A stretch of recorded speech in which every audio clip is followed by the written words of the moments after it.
Adakah Muafakat Nasional boleh jadi payung bagi Parti Melayu Islam? Maaflah saya katakan secara peribadi bahawa sebalangan slogan ataupun laungan bahawa kononnya ini untuk Melayu, untuk agama dan sebagainya, itu hanya bungkusan, packaging demi untuk mencari sokongan politik sahaja.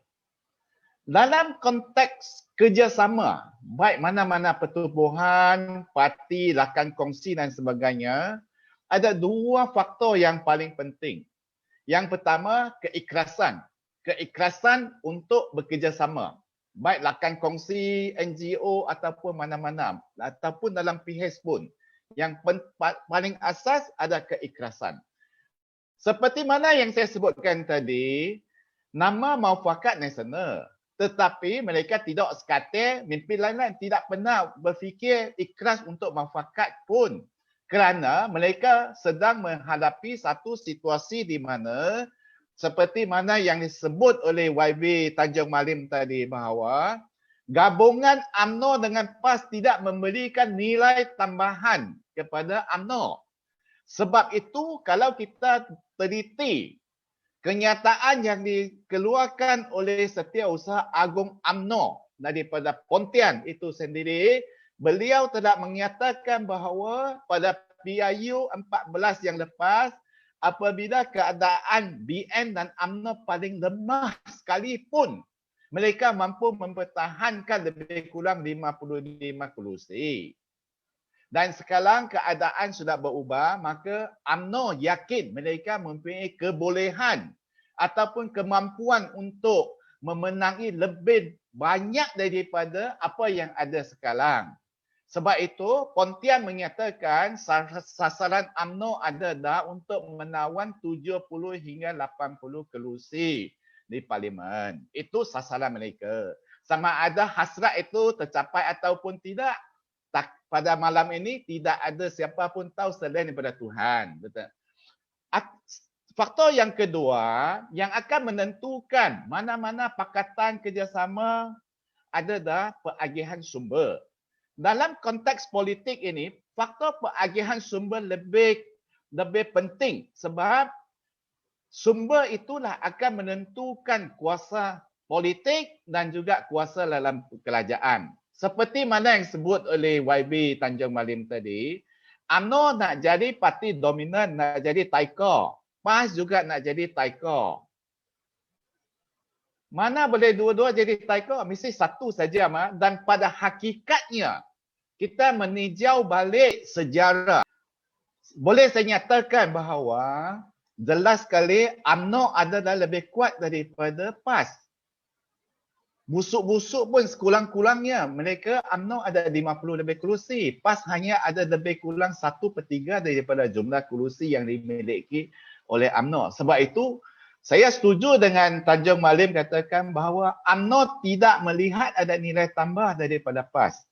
Dan disebabkan kekurangan keikhlasan dan juga masalah penagihan sumber, itu akan menghasilkan satu lagi persoalan sampingan ataupun masalah sampingan akan turut menjejaskan kesetiaan atau setia kawanan yang disebut oleh YB daripada Denang tadi.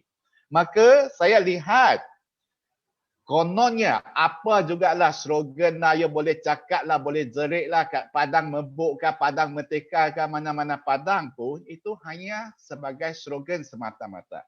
Saya boleh bagi dua contoh yang paling jelas. Sejarah telah membuktikan bahawa di Kelantan, PAS telah menjanjikan semangat 46 jawatan timbalan menteri besar. Apabila PAS mendapat sokongan di Kelantan menjadi kerajaan, jawatan timbalan menteri besar itu tidak diberikan kepada, kalau tak silap saya, pilihan raya tahun 99. Kemudian kita boleh baca juga satu fakta yang terdekat. Berapa kerusi ESCO yang diagihkan, dikongsikan bersama di kerajaan Terengganu oleh PAS. Kalau tak silap saya, tidak pun. Di manakah semangat kesetiakawanan?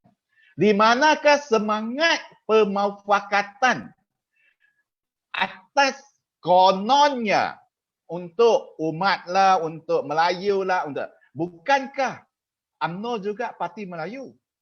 Bukankah wakil-wakil rakyat daripada UMNO juga Islam?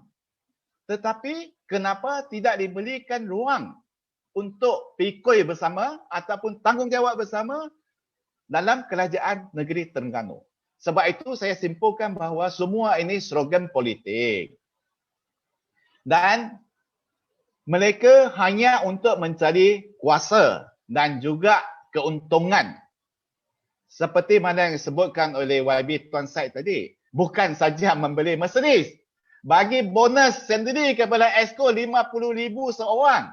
Apabila disoal dalam keadaan negeri sedang gawat, warga-warga Kelantan tiap-tiap hari minum kopi percuma daripada PD air, dia kata, saya ambil bonus ini untuk membantu rakyat. Hello. Kalau you nak bantu rakyat, belilah terus kepada rakyat. Kenapa masuk dalam akaun Exco sendiri 50,000, beli kereta mewah Mercedes? Saya tak pastilah E300 ke 250 ke apa model. Tapi cuba kita bayangkan sejauh manakah keikhlasan pemimpin-pemimpin PAS di Kelantan kononnya mengambil bonus 50,000 pada hujung tahun lepas untuk membantu rakyat. Cuba kita tengok di Selangor. Kalau nak bantu rakyat, teruslah memberikan bantuan sama ada makanan ke, food basket ke, apa-apa, terus kepada rakyat. Kenapa bagi secara bonus? Apabila dia soal tak boleh jawab, dia pusing, U-turn, dia pusing. Sampai sekarang kita di kedai kopi kata, parti PAS ni bukan parti U-turn, dia parti roundabout. Kalau U-turn 180 darjah degree saja. Sekarang dia menjadi parti roundabout 360 darjah, dia pusing. Sebab itu saya tidak yakin secara peribadi bahawa mufakat nasional itu mampu ataupun ikhlas untuk menjadi payung ataupun menjadi naungan kepada masyarakat Melayu Islam di Malaysia. Semuanya hanyalah slogan politik semata-mata. Sekian, terima kasih.